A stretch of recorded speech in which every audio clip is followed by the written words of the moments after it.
Vor 7 Jahren hat sich Panasonic vom europäischen Handymarkt verabschiedet. Jetzt wagen die Japaner einen neuen Vorstoß mit dem DL1 oder besser bekannt als Eluga. Wir schauen uns das Gerät schon mal an, frisch angekommen soeben. Und wollen natürlich nicht nur einerseits in die Verpackung reinschauen, weil da vermute ich das Übliche, genau, Ladekabel, USB, ja, Micro-USB, nichts Proprietäres. Und hier haben wir den Kopfhörer, Stereo, kleine Bedienungsanleitung. Was haben wir da unten noch? Den Stift, mal gucken, wofür man den brauchen mag. Ja, da sieht man schon was. Near Field Communication, da kommen wir dann später zu, ist nämlich an Bord. Aber wie gesagt, es soll jetzt weniger um den Verpackungsinhalt gehen, als um das Smartphone selbst. So sieht das gute Stück aus. Ich werde mal ein bisschen näher ranzoomen, damit man es auch voll im Bild hat. Jawohl. Also, die Folie nehmen wir auch mal ab. So. Das Besondere am Eluga ist ja einerseits, ist es geschützt nach IP57, also wasserdicht und staubunempfindlich, aber vor allen Dingen, es ist wahnsinnig flach. 7,3 mm soll es sein und wir können es ja auch gerade schnell nochmal ausmessen. Ich habe da mal was vorbereitet sozusagen.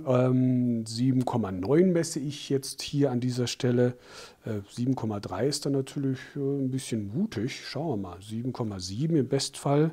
Vielleicht finde ich ja noch eine Stelle, 7,8, wo es ein bisschen flacher ist. Aber naja. Also mit Goodwill würde ich eher von 7,7, eher 7,8 mm reden. Aber es ist natürlich auch noch wahnsinnig flach. Das lassen wir jetzt mal dahingestellt sein. 103 Gramm wiegt es nur, damit ist es natürlich sehr, sehr angenehm in der Hand, sehr schmal.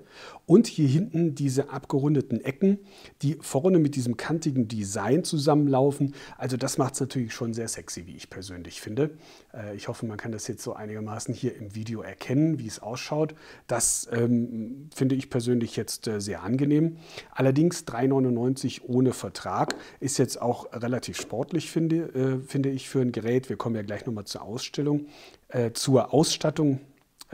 dass man da jetzt wirklich hoffentlich ein bisschen im Verkauf hinterher das Ganze reduzieren kann.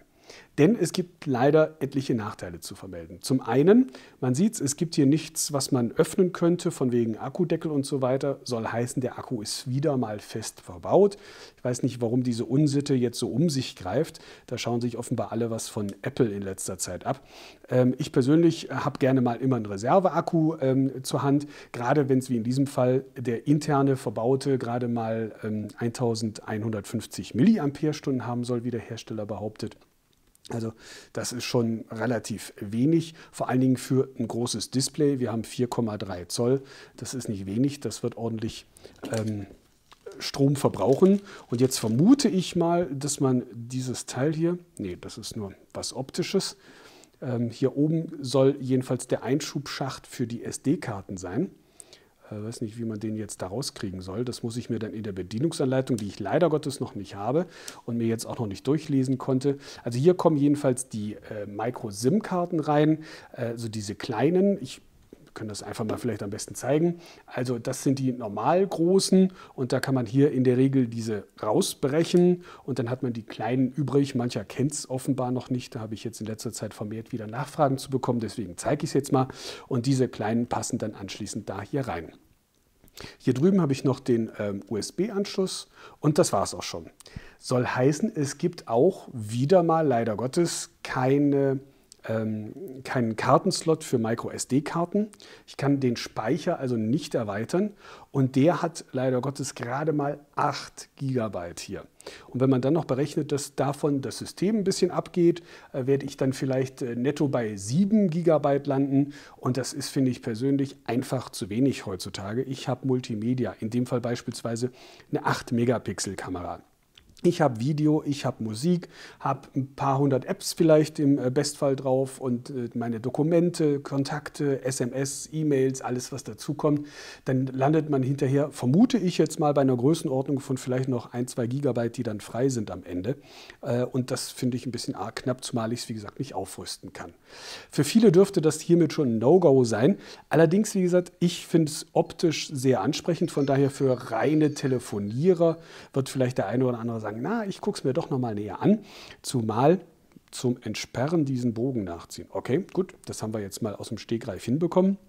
Zumal das Display wirklich ein Kracher ist, muss ich sagen, zumindest von der Brillanz her. Kein Wunder, es ist OLED, also da leuchten die Pixel selbst, anstatt wie bei typischen LCDs von hinten beleuchtet zu werden. Deswegen habe ich hier diese angenehmen Kontraste und das kann man hoffentlich erkennen, wo also schwarz wirklich schwarz ist. Na, jetzt verschiebt. Irgendwie mag er meine Finger nicht, vielleicht ist das noch ein bisschen hier zu trocken von den Fingerspitzen. Jedenfalls, das Scrollen klappt vernünftig, wie man sieht. OLED, hohe Kontraste. Allerdings, und damit kommen wir jetzt zum nächsten Nachteil, das wäre dann Nummer 3, die Auflösung ist jetzt nicht so der Oberhit. 540 x 960 Pixel. Da komme ich bei 4,3 Zoll auf etwa grob geschätzt 90 Pixel pro Quadratmillimeter. Genau werde ich es dann natürlich im Test nochmal nachrechnen. 90 ist jetzt nicht wahnsinnig wenig. Man kann ja auch hier schon erkennen, dass die Schriften deutlich lesbar sind. So ist es nicht, aber man muss es immer vergleichen. Wenn ich jetzt Beispiel sehe, ein One S hat 100, ein One X 150 und der Spitzenreiter des Sony Xperia S derzeit 180 Pixel pro Quadratmillimeter. Das heißt also, da rücken die einzelnen Pixel doppelt so dicht aneinander und damit habe ich natürlich dann auch eine wortwörtlich doppelt so hohe Schärfe. Ganz klare Sache, dass man das bei diesen kleinen Schriften, gerade auch vielleicht im Browser und hier im Menü, dann durchaus gebrauchen kann. Ansonsten schlägt ein Dual-Core-Prozessor im Inneren, also kein Quad-Core. 1 GHz getaktet, von Texas Instruments kommt der, unterstützt von 1 GB RAM, also Arbeitsspeicher. Deswegen gehe ich mal davon aus, dass für die üblichen Funktionen das absolut reichen wird. Ganz klar, nur für Gamer wäre das jetzt vielleicht nicht gerade das richtige Gerät, zumal, wie gesagt, der Speicherplatz mit 8 GB absolut nicht ausreichen dürfte. NFC hatte ich schon erwähnt, das ist der Kurzstreckenfunk, das heißt, es reicht dann aus, beispielsweise mit einem anderen Gerät oder mit einem Touchpoint, etwa von der Bahn, das Handy davor zu halten und dann können Daten übertragen werden, beispielsweise später mal fürs bargeldlose Bezahlen gedacht. Hierzulande ist allerdings der Status quo heutzutage so, dass es da viele Pilotprojekte gibt, aber noch nichts, wo man wirklich sagen würde, dass es so flächendeckend verfügbar ist und brauchbar ist, wie man sich das wünschen würde. Aber da wird in den nächsten 2 Jahren, also in der Lebenserwartungsspanne eines solchen Handys auf jeden Fall viel passieren. Davon bin ich fest überzeugt. Es gibt auch was Positives, HSPA Plus wird unterstützt, das heißt Downloads mit bis zu 21 Megabit pro Sekunde, sofern das Netz das unterstützt, hoch wie immer mit 5,76 Megabit. Und Kenner werden es schon erkannt haben. Wir haben hier kein Android 4 vorliegen, sondern Android 2.3.5. Ein Upgrade auf die aktuelle Version 4.0 hat Panasonic versprochen, und zwar für Juni. Dann wollen wir hoffen, dass das soweit auch klappt. Und man sieht hier unten, das ist schon auch entsprechend vorbereitet. Da habe ich nämlich hier einen Home-Button, einen Zurück-Button und nicht mehr den Such-Button hier unten als 4. Die Optionen gibt es allerdings noch, die ja normalerweise unter Android 4 eigentlich durch 3 Punkte hier als Softkey auf dem Display realisiert sind. Dafür habe ich hier noch diesen separaten Key, das ist eigentlich typisch Android 2. Allerdings habe ich inzwischen auch schon gehört, dass sich viele gar nicht so sehr damit anfreunden können, dass dieser Optionsbutton hier unten da jetzt wegfällt und im Menü integriert sein soll. Und die werden wahrscheinlich recht froh darüber sein, dass man hier dann noch über die Optionen direkt da unten dann jederzeit reinkommen kann. Das Scrollen klappt relativ flüssig, wie man hier schon sieht an diesen kurzen Beispielen. Jetzt vielleicht nicht unbedingt so 100% fließend, wie man das vom iPhone her kennt, aber absolut schnell und in Ordnung. Hier unten sieht man da schon, dass da zum Beispiel ein blauer, leichter Leuchtbalken erscheint, wenn man dann das Ende der Liste erreicht hat, beziehungsweise hier oben. So, das soll es jetzt schon gewesen sein, würde ich mal sagen, auf den ersten Blick. Ich habe allerdings noch was Kleines vorbereitet, denn wenn ein Hersteller behauptet, dass sein Gerät wasserdicht sein soll, dann möchte ich das natürlich auch überprüfen. Und deswegen, flups, geht unser kleiner Proband jetzt mal kurzerhand baden.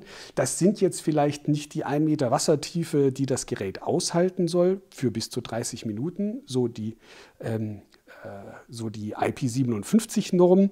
Allerdings denke ich, reicht es auf jeden Fall schon mal aus, um zu sehen, dass es zumindest ein bisschen was aushält, und für den Regenguss, den einen oder anderen, reicht es aus, und man sieht, das Gerät funktioniert nach wie vor einwandfrei. Also da würde ich jetzt mal sagen, das scheint zu funktionieren. Näheres und weitere Informationen selbstverständlich wie immer im ausführlichen Test. Den gibt es dann so in etwa 1 bis 2 Wochen auf focus.de/Handytests. Augenblick noch nicht abschalten. Einen habe ich noch, ottomäßig. Und zwar hat es mir doch keine Ruhe gelassen, was das denn jetzt mit dieser SIM-Karte hier oben auf sich hat, wie man das Ding da reinkriegt. Und man kann es hoffentlich erkennen, hier ist so ein kleiner Silberschacht, den man normalerweise dann bei anderen Geräten, nicht nur beim iPhone, rausnimmt, um da die Micro-SIM einzulegen und dann wieder einschiebt. Dem ist allerdings nicht so. Im Handbuch steht zwar auch nichts dazu, sondern einfach nur einsetzen. Das ist aber auch genau des Rätsels Lösung.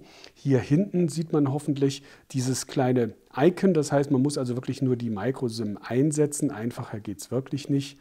Einmal reinklicken, fertig, aus, und zum Rausholen einfach noch mal gegendrücken und dann hat man sie wieder in der Hand. Und das Zweite, was mich noch gewurmt hat, ist diese Geschichte hier mit diesem merkwürdigen Plastikstreifen. Da hat die Bedienungsanleitung mir jetzt verraten, dieser Streifen dient ganz einfach dazu, hier hinten diesen Barcode zu überdecken. Da kann man das Ding einfach oben drauf kleben und man sieht den Barcode nicht mehr. Hier gibt es dann entsprechend Aussparungen für Lautsprecher, Mikrofon oder was auch immer. Sieht dann natürlich besser aus. Auf der anderen Seite muss man sich dann fragen lassen, finde ich als Hersteller, warum man diesen blöden Barcode dann überhaupt da aufgedruckt hat. Zumal andere ja auch darauf verzichten. Auf der Verpackung reicht es doch eigentlich. Oder man pullt das Ding dann halt kurzerhand ab. Nun gut, also beide Rätsel werden gelöst. Ich hoffe, das war es wert, solange noch das Video zu verlängern. Wie gesagt, in 1 bis 2 Wochen gibt es hier weitere Informationen auf focus.de/Handytests.